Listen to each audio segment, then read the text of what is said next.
시편 제 109편 말씀이죠. 109편 30절과 31절 두 절의 말씀입니다.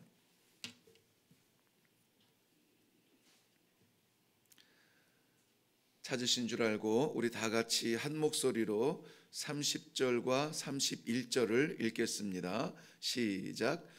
내가 입으로 여호와께 크게 감사하며 많은 사람 중에서 찬송하리니 그가 궁핍한 자의 오른쪽에 서사 그의 영혼을 심판하려 하는 자들에게서 구원하실 것임이로다.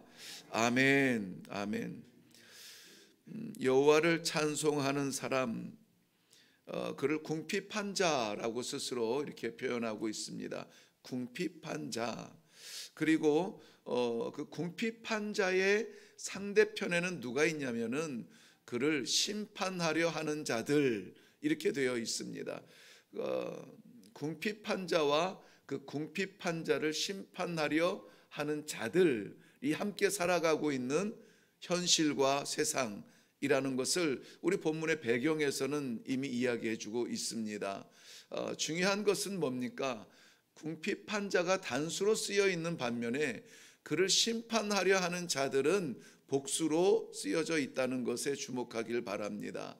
고독한 신앙생활을 살아가면서 정말 오늘도 우리가 신앙을 잃어버리지 않고 허락하신 그 나라 다다르기까지 그 길을 뚜벅뚜벅 걸을 수 있는 것, 그럼에도 불구하고 우리의 주변에는 어떻게 그렇게 많은 그러한 방법과 그러한 위험들과 그러한 시험들로 사탄은 우리를 그냥 두지 않는다는 이 현실 앞에서 마치 이 말씀을 묵상하는데, 오늘 이제 본문 말씀을 묵상할 겁니다. 묵상하는데 오늘 우리가 하루하루 살아가는 것이 정말 이 말씀의 숲길을 산책하지 않으면은 견딜 수 없는 그 호흡을, 그 산소를, 그 생명을 받지 않으면은 주변을 둘러보면은 새까맣고 그저 번뜩이는 눈빛들이 있고 삼키려고 하는 자들이 있고 두려울 수밖에 없는 그러한 가운데에서 하나님께서 오늘도 말씀으로 우리에게 이 신선한 생명의 공기를 부어주지 않으면 도대체 우리 어떻게 살까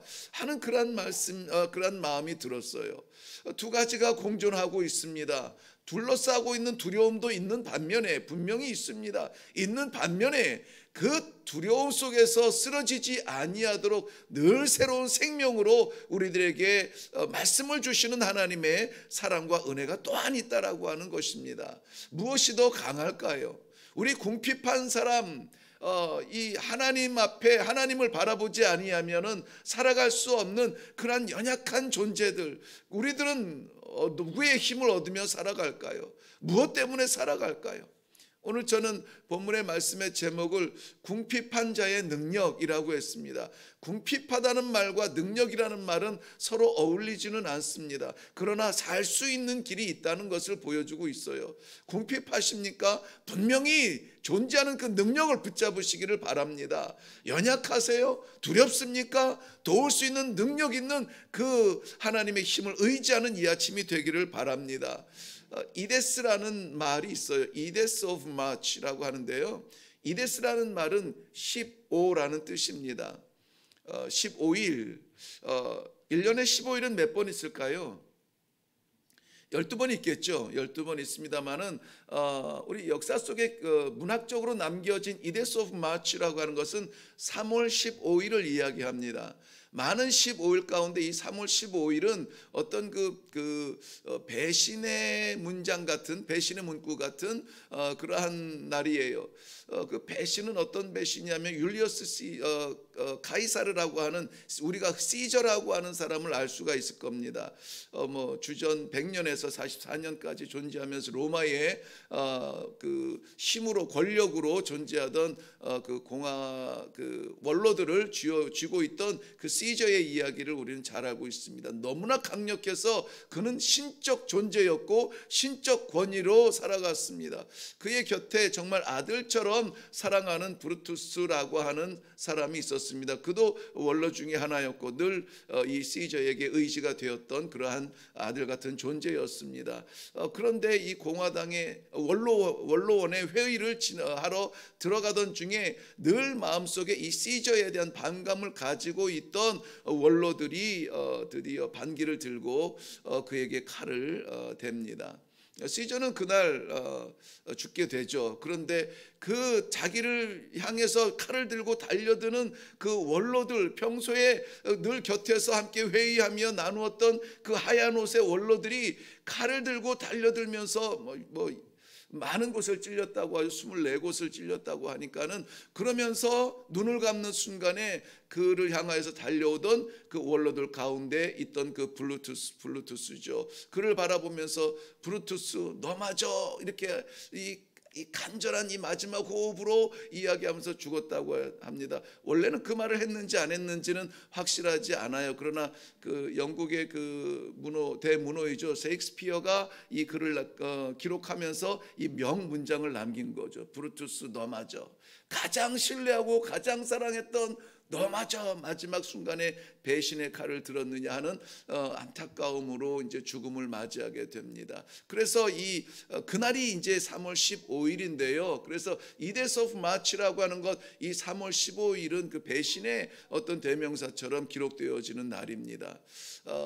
많은 날들이 우리들에게 있습니다. 그런데 그 날 가운데 우리가 기억에 남는 가슴 아픈 날들이 있을 겁니다. 특별히 오늘 본문에서는 궁핍한 자가 만나야 하는 그 원수들을 바라봐야만 하는 그러한 순간을 이야기하고 있어요. 그게 의미상의 이 3월 15일 같은 날이에요. 오늘 4절 말씀에 보면은 4절 말씀 한번 가서 볼까요? 다 같이 읽겠습니다. 시작. 나는 사랑하나 그들은 도리어 나를 대적하니 나는 기도할 뿐이라 그랬습니다. 여기서 아까 30절 31절 봤을 때에 궁핍한 자와 그를 심판하려 하는 자들, 그러니까 이 단수와 복수가 이 4절에서는 나, 즉 사랑하는 자와 그 사랑을 배신하는 자들, 이렇게 단수와 복수로 비교가 되어지고 있습니다. 이 다윗의 시는 충분히 자기는 사랑을 했습니다. 근데 그 사랑이 배신으로 돌아오는 이 안타까움을 갖고, 하나님 정말 이 사람들을 어떻게 해야 됩니까? 나는 끝까지 사랑했고 나의 최선을 다해서 사랑했고 다 준 것처럼 사랑했는데 이들이 오히려 나에게 반역을 하고 오히려 칼을 들고 나에게 달려듭니다. 이들을 하나님 어떻게 하면 좋습니까? 그 안타까운 마음으로 하나님 앞에 외치는 그 내용이 오늘 109편 전체의 내용입니다. 이 내용을 보면서 이런 그림이 떠올랐습니다. 마치 우리 어린아이들 키웠을 때에 막 울면서 막 뛰어들어오죠. 왜 그래? 막 이 말도 제대로 못하면서 막 울먹이면서 내가 막 이랬는데 형들이 막 하면서 이 밖에서 자기가 당했던 막 이 억울함에 대해서 막 엄마한테 막 고자질하는 것처럼 막 이야기하는 거 있죠. 막 그러면서 화를 내면서 어떻게 막 이렇게 하는 이야기, 그 모습이 보여져요. 다윗이 마치 지금 하나님 앞에 와서 하는 이야기입니다. 자기가 사랑을 베풀고 자기가 마음껏 마음문 열고 같이 해보자고 했는데 저들이 내게 이 칼을 들고 배반을 하고 오히려 나를 심판하려고 하니 아버지 어떻게 하면 좋아요? 어떻게 하면 좋아요? 그 내용들이 담겨져 있어요. 그래서 1절부터 5절까지의 내용에 보면은 이 원수들에 대해서 배신의 사랑, 내가 사랑을 베풀었지만은 배신을 당하고 있습니다. 이 원수들이 그런 일을 했습니다 하고 고자질하는 듯한 이 원수들의 악행을 고발하는 듯한 내용이 있습니다. 선을 악으로 갚는 사람들에 대한 그 고난을 이야기하고 있습니다. 6절부터 20절까지 말씀에는 도저히 감당할 수 없는 내 이 인격으로는 견딜 수 없습니다. 하나님 저들 좀 혼내주세요 하고 저들에 대해서 하나님께서 멸망하고 저주하며 저들에게 채찍을 드시기를 간구하는 내용들이 있습니다. 그리고 세 번째 21절부터 29절까지 말씀에는 그들을 대항하기 내가 너무 약하기 때문에 그래. 너무 힘이 듭니다. 특별히 22절 보면은 나는 가난하고 궁핍하여 나의 중심이 상했습니다. 견딜 수가 없습니다. 하나님 내 손 잡아서 좀 살려주세요 하고 이 도움을 요청하는 모습들이 나옵니다. 마지막 30절 31절이 하나님 나와 함께 해 주실 거죠? 나를 도와주실 거죠? 내 손 놓지 않으실 거죠? 이 기도의 응답에 확신하면서 감사와 찬송으로 끝납니다. 이 시는 기승전결이 너무나 분명하게 보여지는 내용이 있어요. 원수들의 악행이 있고 그들에게 벌 달라고 이야기하고 있고 그 앞에서 이 약자처럼 이 쓰러져가는 나를 붙잡아 달라고 하나님 앞에 기도하고 있고 그렇게 해 주실 거죠? 하나님 앞에 신뢰와 감사와 찬송을 올려드리는 그러한 부분들이 오늘 109편 내용에 다 담겨져 있습니다. 우리 선은 무엇이고 악은 무엇입니까? 사랑은 무엇이고 배신은 무엇입니까? 이거 멀리 있는 소설의 이야기가 아니라 어쩌면은 때때로 우리 삶 가운데 만나는 우리가 경험하는 우리들의 이야기가 아니겠습니까? 이 말씀을 묵상하면서 멀리 보지 않았어요. 저의 삶 가운데서도 그런 경우들이 없지 않습니다. 이제 내년이면은 60을 보는데 그렇게 굳이 이 성경에서 다윗의 이야기를 보지 않더라도 정성을 다하고 충성을 다하고 진심을 담고 이렇게 해서 나누었으나 그것이 오히려 배신이 되고 오히려 오해가 되어지고 반항이 되어지고 이렇게 돌아오는 그런 것들이 종래에는 해결되지 않는 것들도 많아요. 악은 쉽게 변하지 않습니다. 그래서 이 3, 4대 이 전승이 3, 4대까지 일어나는 것을 볼 수가 있어요. 그렇지만은 하나님 앞에 돌아서기만 하면 하나님의 말씀만 받으면 하나님의 명령만 받아들이기만 하면은 기회 주셨을 때 아멘만 하면은 천대까지 베푸시는 하나님의 은혜가 있거든요. 오늘 보면은 31절 말씀에 그가 궁핍한 자의 오른쪽에 서신다 그랬죠. 그가 여호와 돕는 자가 궁핍한 자 배신당하고 사랑에 허탈하여서 지금 이 하나님 앞에 기도하듯 토로하는 그의 오른편에 서신다 그랬습니다. 그런데 6절 한번 가볼까요? 6절은 악인이 그를 다스리게 하시며 사탄이 그의 오른쪽에 서게 하소서 그랬습니다. 자, 이 사랑을 베풀다 배신을 당한 자와 또 그 사랑을 받고 배신하는 자들, 이 복수입니다. 이 의미가 있는 복수예요. 한 번에 끝나지 않습니다. 이 자들은 사탄이 그 오른편에 그를 조종하고 있는 사탄의 그 능력이에요. 배신과 무함과 거짓과 이것이 사탄의 능력인데 그 배신자들을 통하여서 나타나고 있다는 것입니다. 나타나고 있다는 거예요. 그렇다면 사랑하는 성도 여러분, 오늘 우리가 살아갈 때에 어느 편에 있어야 되겠습니까?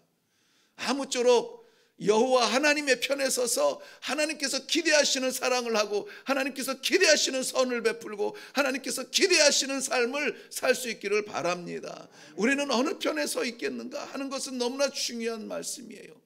변하지 아니하는 그 악의 고통을 전가할 것인가, 아니면은 하나님께서 약속하신 축복의 전승이 일어날 것인가.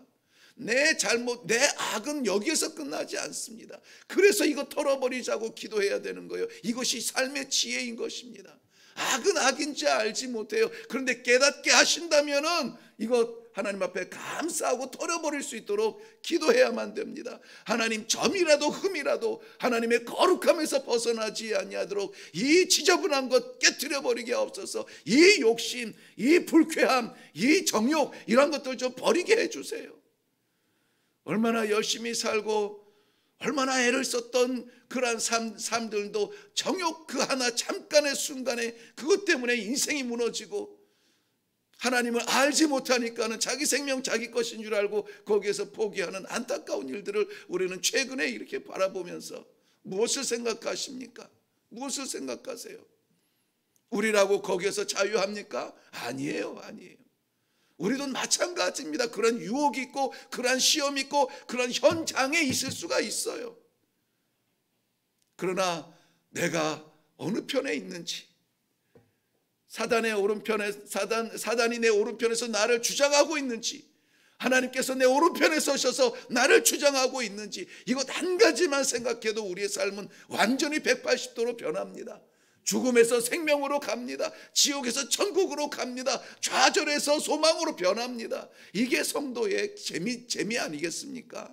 오늘 하루 우리가 살아가면서도 어떤 순간에 우리를 파송하실지 몰라요. 분명한 것은 우리가 하나님 오른편에 서서, 하나님께서 우리 오른편에 서서, 오른편이라고 하는 것은 능력이라는 의미예요. 능력, 힘이라는 말씀입니다. 내 삶의 그 어느 순간도 놓지 아니하시는 아버지의 능력이 나를 붙들고 있음을 실감하면서 절감하면서 살아가는 귀한 하루가 되시기를 바랍니다. 혼자여도 괜찮아요. 고독한 싸움을 싸워도 괜찮습니다. 그것이 하나님 편에서 싸우는 것이라면 기꺼이 세상을 대항해서 싸우세요. 기꺼이 죄악과 기꺼이 기쁨과 기꺼이 행복과 기꺼이 나를 만족시키는 만족과 더불어서 싸우세요. 하나님께서 기뻐하시는 일을 위하여서 오늘 사랑으로 선행으로 나아갈 수 있기를 바랍니다. 오늘 다윗은 사랑을 베풀었지만 배반으로 돌아왔다고 가슴치면서 하나님 앞에 눈물을 뿌리고 있습니다. 그렇지만 그 눈물을 하나님께서는 받으신 줄로 믿습니다.